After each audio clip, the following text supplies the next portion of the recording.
नमस्कार प्यारे दोस्तों, 11 से लेकर 15 मार्च 2021 का वीडियो बिल्कुल रेडी हो चुका है, बना लिया गया है। काफ़ी अच्छे प्रश्नों का समावेश है, मज़ेदार वीडियो है, मेहनत से पढ़िए। ठीक है, शुरुआत करते हैं बिना किसी विलंब किए हुए, कोई विलंब नहीं। चलिए पहले मोटिवेशनल लाइन पढ़ लें ताकि हम लोग जग तो जाए। तेरी हिम्मत तेरी लड़ाई से जानी जाएगी, तेरी हिम्मत तेरी लड़ाई से जानी जाएगी, और तेरी किस्मत तेरी पढ़ाई से जानी जाएगी, और तेरी पढ़ाई जो पढ़ाई करते हैं वो तेरी मेहनत से जानी जाएगी। कुल मिला के बात ये है कि हम जो भी करना है वो हमको तो भैया मेहनत तो करनी ही है। हमारी हर चीज़ मेहनत से जानी जाएगी। अभी तो अपनी नींद नहीं खुल रही थी, अब हम उठे हैं तो अपनी मेहनत करना पड़ेगा अपने को। ठीक है, आज का प्रश्न है, राष्ट्रीय उपभोक्ता अधिकार दिवस कब होता है? देखते हैं सबसे पहले आंसर कौन देता है। राष्ट्रीय उपभोक्ता अधिकार दिवस कब होता है? और अब हम शुरुआत करते हैं हमारे 11 से लेकर 15 मार्च के वीडियो की। हाँ तो प्यारे दोस्तों, आज का पहला प्रश्न, CISF ने मनाया अपना 52वां स्थापना दिवस। CISF का मतलब है सेंट्रल इंडस्ट्रियल सिक्योरिटी फोर्स। मतलब भारत के सरकारी क्षेत्रों के उद्योगों और निजी क्षेत्रों के उद्योगों की रक्षा करने के लिए एक संगठन बनाया गया था। उसका नाम है CISF, central industrial security force, जो कि गृह मंत्रालय के अधीन काम करता है। किसके अधीन काम करता है? गृह मंत्रालय के अधीन काम करता है। हमारे गृह मंत्री का नाम, अरे भैया अमित शाह। कौन है गृह मंत्री? हमारे अमित शाह जी है। तो CISF ने मनाया अपना 52वां स्थापना दिवस। CISF की स्थापना 10 मार्च 1969 को होती है, और 10 मार्च को ही इन्होंने क्या मनाया? अपना स्थापना दिवस मनाया 52वां। CISF का हेडक्वार्टर कहाँ पर है? मुख्यालय इसका नई दिल्ली में है, और इसके महानिदेशक कौन है? अभी SS देसवाल। कौन है? SS देसवाल इसके महानिदेशक हैं। तो ये बात आपके CISF की थी। अब जब बात CISF की आई तो हम CRPF को पढ़ लेते हैं। CRPF की स्थापना 1939 को होती है। इसके कुलदीप सिंह, अभी इनके पास एक्स्ट्रा प्रभार है। कुलदीप सिंह के पास एक्स्ट्रा प्रभार है आपके किसका? CRPF का। 1965 में स्थापना होती है BSF की, बॉर्डर सिक्योरिटी फोर्स। BSF की स्थापना, इसके प्रमुख अभी है राकेश अस्थाना। और ये तीनों अर्धसैनिक बल है जो कि गृह मंत्रालय के अधीन काम करते हैं। तो आपको इन तीनों बलों के बारे में जानकारी याद रखनी है। प्रश्न नंबर 2, किसे बेटन ऑफ ऑनर से सम्मानित किया गया? तो हमारे राष्ट्रपति रामनाथ कोविंद जी ने किरण बेदी, पुदुचेरी की पूर्व लेफ्टिनेंट गवर्नर थी पुदुचेरी की किरण बेदी, इन्हें पांडिचेरी में इनके कार्य के लिए, इनके अच्छे कार्य के लिए राष्ट्रपति रामनाथ कोविंद जी ने बेटन ऑफ ऑनर से सम्मानित किया गया है। अभी हाल ही में 16 फरवरी को इनको अपने पद से हटा दिया गया था। अब इनकी जगह पर तमिलसाई सौंदरराजन, इनके पास, ये तेलंगाना की राज्यपाल है, इनके पास पांडिचेरी का भी अतिरिक्त प्रभार है इस समय। ठीक है, और वहाँ के वी नारायण स्वामी ने भी इस्तीफा दे दिया है, पांडिचेरी के मुख्यमंत्री जो थे। भारत की प्रथम महिला IPS कौन थी? आपकी किरण बेदी थी, और किरण बेदी को ही तो किया है बेटन ऑफ ऑनर सम्मानित, बेटन ऑफ ऑनर अच्छे कार्यों के लिए। अब ये किरण बेदी थी, इनका जन्म कहाँ हुआ था? अमृतसर में। किरण बेदी का जन्म अमृतसर में हुआ था। अमृतसर में का निर्माण किसने करवाया था? गुरु रामदास ने। अब बात यह है कि वहाँ पर एक अमृत सरोवर का निर्माण करवाया था इन्होंने, बाद में वही चल के क्या बन गया? आगे अमृतसर शहर बन गया था पूरा। तो गुरु रामदास ने अमृतसर की स्थापना की थी। अमृतसर में क्या हुआ था भैया? अरे जलियांवाला बाग कांड भूल गए। जलियांवाला बाग कांड कहाँ पर हुआ था? अमृतसर में। कब हुआ था? 13 अप्रैल 1919 को जनरल डायर ने गोली चलाने के आदेश दिए थे ना। इसके बारे में पूरी बातें बताऊंगा आपको, क्यों हुआ था, काय के लिए हुआ था, लेकिन अभी समझ लो आप, जलियांवाला बाग कांड कहाँ हुआ था? अमृतसर में हुआ था।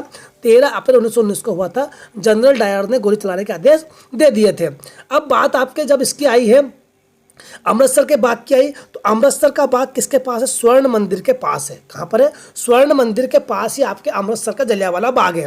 अब रामदास ने जो थी स्वर्ण मंदिर की नींव रखी थी, और अर्जुन देव ने इसके कार्य को पूरा करवाया था। तो स्वर्ण मंदिर के निर्माण में दोनों का नाम लिखा हुआ है, तो आप ध्यान रखना अधिकतर नाम अर्जुन देव का रहेगा कि स्वर्ण मंदिर का निर्माण किसने करवाया था? तो गुरु अर्जुन देव ने करवाया था, और इसकी नींव वो रखी थी आपके रामदास ने। ठीक है, बढ़ते हैं हम आगे। ध्यान रखना, बेटन ऑफ ऑनर से मिला है किरण बेदी को। आज आपके चेहरे पर चमक क्यों नहीं आ रही है? अरे चेहरे पर चमक लाइए, खुशी लाइए, और जुट जाइए इस पढ़ाई के साथ मेरे साथ। ठीक है, प्रश्न नंबर तीसरा, इसरो ने किसके साथ मिलकर संयुक्त पृथ्वी अवलोकन उपग्रह मिशन राडार विकसित किया? मिशन राडार, अरे भारत का इसरो और अमेरिका की नासा दोनों ने मिलकर बनाया है, क्या बनाया है भैया? पृथ्वी अवलोकन उपग्रह मिशन राडार। इन्होंने इसलिए बनाया है कि पृथ्वी पर जो भूकंप, सुनामी जैसी घटनाएं होती है, इनका सही पता लगाने के लिए, इनका सही सही अनुमान लगाने के लिए ये मिशन बनाया है, संयुक्त पृथ्वी अवलोकन उपग्रह मिशन राडार। तो इसरो के बारे में जानते हो आप, इंडियन स्पेस रिसर्च ऑर्गेनाइजेशन। ठीक है, ये हमारी भारत की अंतरिक्ष एजेंसी है। इसरो का मुख्यालय बेंगलुरु कर्नाटक में है। स्थापना 1969 को होती है। इसके प्रमुख है के सिवन जी, ये हमें पता है।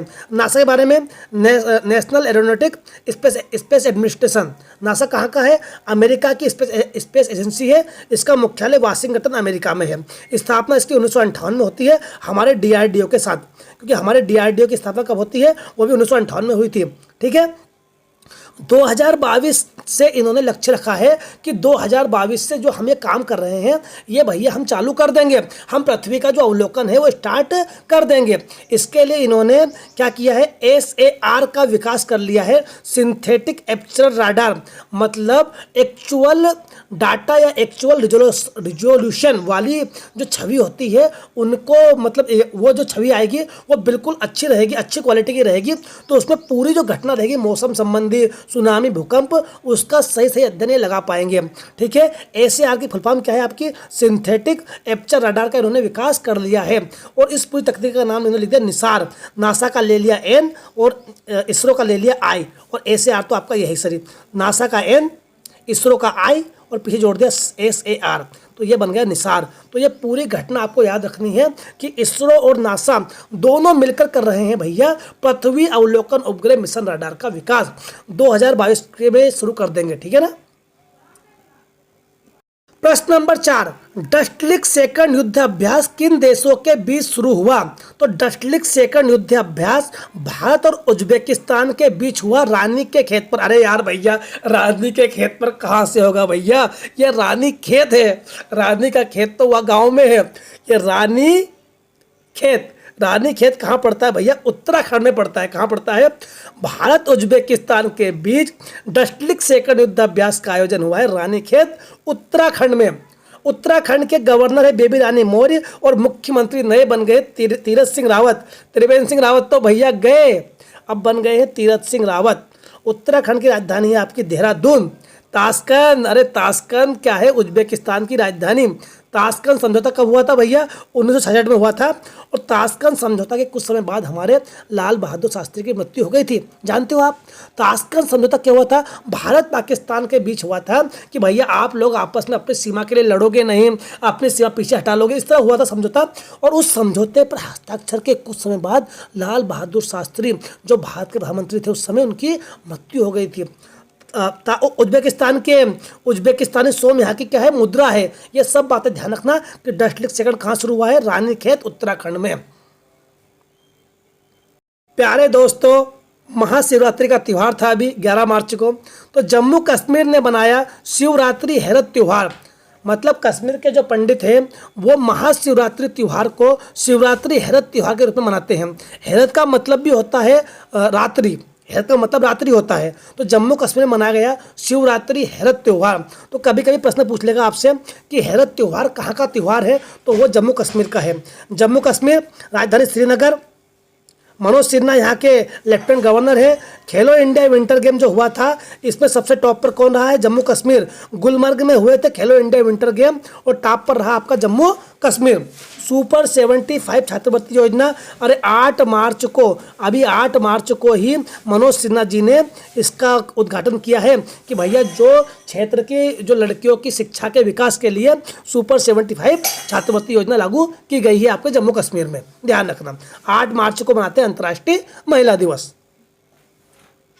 प्रश्न नंबर 6, अंतर्राष्ट्रीय क्रिकेट के सभी प्रारूपों में 10,000 रन बनाने वाली पहली भारतीय महिला क्रिकेटर कौन बन गई? सभी प्रारूपों में 10,000 रन बनाने वाली पहली भारतीय महिला बन गई आपकी मिताली राज। कौन बन गई है? मिताली राज। ये शायद कैप्टन है महिला टीम की। एक बार चेक कर लेना कि कैप्टन है कि नहीं है। ये कैप्टन होगी शायद महिला टीम की। और T20 की कैप्टन तो शायद हरमनप्रीत कौर है, लेकिन ये चेक कर लेना आप, ठीक है। इनको 2003 में इनके खेल प्रदर्शन के लिए अर्जुन पुरस्कार मिल चुका है और 2015 में इनको मिल चुका है पद्मश्री भी मिल चुका है, ठीक है। अब एक बात और, player of the month award भी लग गए हैं मिलने क्रिकेट में। तो प्लेयर ऑफ द मंथ जनवरी में कौन थे आपके? ऋषभ पंत थे, और फरवरी में मिला है आपके आर अश्विन को। अब क्या है, आईसीसी क्या बोल रही है कि अब हम हर महीने भी आपको प्लेयर ऑफ द मंथ निकालेंगे।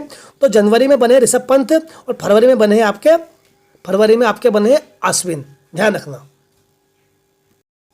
प्रश्न नंबर 7, प्रधानमंत्री मोदी ने क्वाड समिट 2021 में भाग लिया। क्वाड 4 देशों का समूह है जिसमें आपके आ गए हैं अमेरिका, इंडिया, ऑस्ट्रेलिया और जापान। इन 4 देशों का समूह है क्वाड। तो क्वाड की 2021 जो मीटिंग हुई, समिट हुआ है, इसमें भाग लिया है आपके प्रधानमंत्री मोदी जी ने। और जो बाइडन अमेरिका के राष्ट्रपति थे, इन्होंने भाग लिया। स्कॉट मॉरिसन ऑस्ट्रेलिया के प्रधानमंत्री, योशिहिदे सुगा जापान के प्रधानमंत्री। अब ये होता क्यों है क्वाड समिट? समुद्री सुरक्षा और जलवायु परिवर्तन पर ध्यान देने के लिए हुआ है कि अपने समुद्री क्षेत्र की सुरक्षा।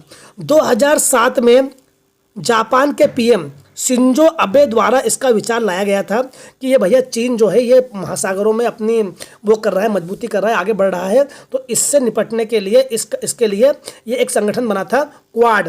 क्वाड की पहली बैठक 2019 में हुई थी। इसके बाद 2020 में कोरोना हो गया था, इसलिए नहीं हो पाई। 2021 में इसकी मीटिंग हुई है, आपकी वर्चुअली मीटिंग हुई है, ठीक है। जो बाइडन अमेरिका के राष्ट्रपति, स्कॉट मॉरिसन ऑस्ट्रेलिया के और योशिहिदे सुगा जापान के, इन सबके बीच ये मीटिंग हुई है क्वाड समिट 2021।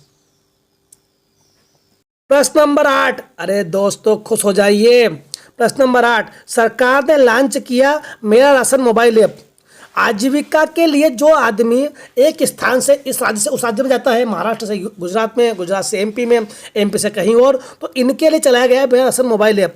ये कहीं पर भी अपना राशन ले पाएंगे। इसका ONORC, one nation one ration card योजना, ONORC, one nation one ration card योजना चल रही है। इसके तहत ये चल रहा है कि मान लो एक कोई श्रमिक है, वो गुजरात से महाराष्ट्र गया काम के लिए, तो उसको महाराष्ट्र में भी ये वाला ऐप उसके पास रहेगा, तो राशन ले सकेगा कहीं पर भी। 32 राज्यों में चालू हो चुका अभी तक ये, 32 राज्यों में। प्रश्न नंबर 9, विश्व उपभोक्ता अधिकार दिवस 15 मार्च को मनाया गया। उपभोक्ताओं को जागरूक करना और इनके बारे में बताना कि आपके क्या क्या राइट्स, क्या क्या अधिकार हैं, इसके लिए मनाया गया है विश्व उपभोक्ता अधिकार दिवस 15 मार्च को। जबकि राष्ट्रीय उपभोक्ता अधिकार दिवस होता है 24 दिसंबर को। 24 दिसंबर को राष्ट्रीय होता है और 15 मार्च को होता है विश्व उपभोक्ता अधिकार दिवस। अब जब दिवस की बात आ ही गई है तो पढ़ लेते हैं कुछ। 1 मार्च को मनाया गया शून्य भेदभाव दिवस। शून्य भेदभाव दिवस, इसकी थीम थी इनइक्विलिटीज, मतलब महिलाओं के साथ या सभी किसी प्रकार का भेदभाव नहीं करना। ये 1 मार्च को होता है शून्य भेदभाव दिवस। 3 मार्च को होता है विश्व वन्य जीव दिवस। अरे वनस्पतियों और वन्य जीवों के संरक्षण के लिए 3 मार्च को विश्व वन्य जीव दिवस। और ये दोनों जो दिवस है ये 2014 से शुरू हुए हैं मनाना। कब से? 2014 से। 8 मार्च अंतर्राष्ट्रीय महिला दिवस, महिलाओं के बारे में जागरूकता लाना, हिंसा को रोकना। 8 मार्च अंतर्राष्ट्रीय महिला दिवस। और अंतर्राष्ट्रीय महिला दिवस 1975 से शुरू होता है संयुक्त राष्ट्र संघ की तर्ज पर, ठीक है, ध्यान रखना ये पूरी बात है। आज की श्रृंखला का आखिरी प्रश्न, प्रश्न नंबर 10, नाइजर देश के राष्ट्रपति महामदो इस्सोफू ने जीता अफ्रीका का शीर्ष पुरस्कार, जिसका नाम है Ibrahim prize for achievement in African leadership 2020। Ibrahim prize for achievement in African leadership 2020। सुडानी अरबपति है इब्राहिम की संपत्ति है उससे मिलता है प्राइज। ये Ibrahim prize for achievement in African leadership 2020 ये मिला है नाइजर के राष्ट्रपति महामदो इस्सोफू ने जीता है, ठीक है, इनके अच्छे कार्यों के लिए भैया। नाइजर की राजधानी नियामी है और मुद्रा यहाँ की फ्रैंक है, फ्रैंक। नाइजर अफ्रीका महाद्वीप का देश है। अफ्रीका महाद्वीप को बोलते हैं काला महाद्वीप। क्या बोलते हैं? काला महाद्वीप। नाइजर देश अलग बात है और नाइजीरिया देश अलग है दोस्तों। नाइजर अलग है और नाइजीरिया अलग है। नाइजीरिया की राजधानी क्या है? अबूजा। क्या राजधानी है? नाइजीरिया की राजधानी अबूजा है। तो आप कंफ्यूज नहीं होना, नाइजर अलग है और नाइजीरिया अलग है। नाइजीरिया अबूजा और नाइजर के जो राष्ट्रपति मोहम्मदो इस्सोफू हैं, इनको मिला है अफ्रीका का सबसे बड़ा शीर्ष पुरस्कार, Ibrahim prize for achievement in African leadership. ध्यान रखना। समाप्त करते हैं आज यहीं पर, अगले वीडियो में मिलेंगे। तब तक के लिए जय हिंद, जय भारत। जय हिंद, जय भारत।